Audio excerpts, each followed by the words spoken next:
কৰ্মচাৰীসকলৰ দৰমহা বৃদ্ধিক লৈ এটা গুৰুত্বপূৰ্ণ খবৰ আহিছে। হোলীৰ পূৰ্বে বৃদ্ধি পাব দৰমহা। অচিৰে ঘোষণা কৰা হ'ব পাৰে। এই দিনটোত বৃদ্ধি ঘোষণা কৰা হ'ব দিয়ে। চৰকাৰী কৰ্মচাৰীসকলৰ বাবে আহিছে এই বৃহৎ সুখবৰ। অচিৰে হ'ব পাৰে ডাঙৰ ঘোষণা। সবিশেষ আপোনালোকক জনাব বিচাৰিছোঁ। ভিডিঅ'টো প্ৰথমৰ পৰা শেষলৈকে চাই থাকিব। বৰ্তমান কৰ্মচাৰীসকলে অষ্টম দৰমহা আয়োগৰ বাবে অপেক্ষা কৰি আছে। কিন্তু তাৰ পূৰ্বে সপ্তম দৰমহা আয়োগৰ অধীনত ডিয়াৰনেছ এলাউৱেন্স বা ডিএ বৃদ্ধিৰ সময় ওচৰ চাপি আহিছে।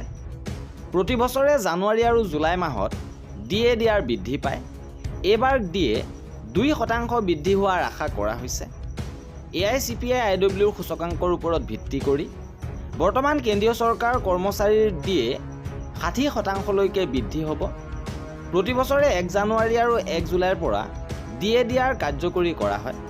এইবাৰ কেন্দ্ৰীয় চৰকাৰে হোলীৰ পূৰ্বে অৰ্থাৎ 3 বা 4 মাৰ্চত বা মাৰ্চৰ প্ৰথম সপ্তাহত ডিএ বৃদ্ধিৰ আনুষ্ঠানিক ঘোষণা কৰাৰ সম্ভাৱনা আছে। বৰ্তমান কেন্দ্ৰীয় চৰকাৰ কৰ্মচাৰীয়ে 58% ডিএ লাভ কৰি আছে আৰু 2% বৃদ্ধি হ'লে 60%লৈকে বৃদ্ধি পাব ডিএ। মুঠৰ ওপৰত কৰ্মচাৰীসকলৰ বাবে আহি আছে এটা ভাল খবৰ। 25 চনৰ ডিচেম্বৰৰ বাবে AICPI সূচকাংক হৈছে 148.2। যদি ডিচেম্বৰলৈকে CPI-IW সুস্থিৰ হৈ থাকে বা সামান্য বৃদ্ধি পায় তেন্তে 2% ডিএ বৃদ্ধি হ'ব।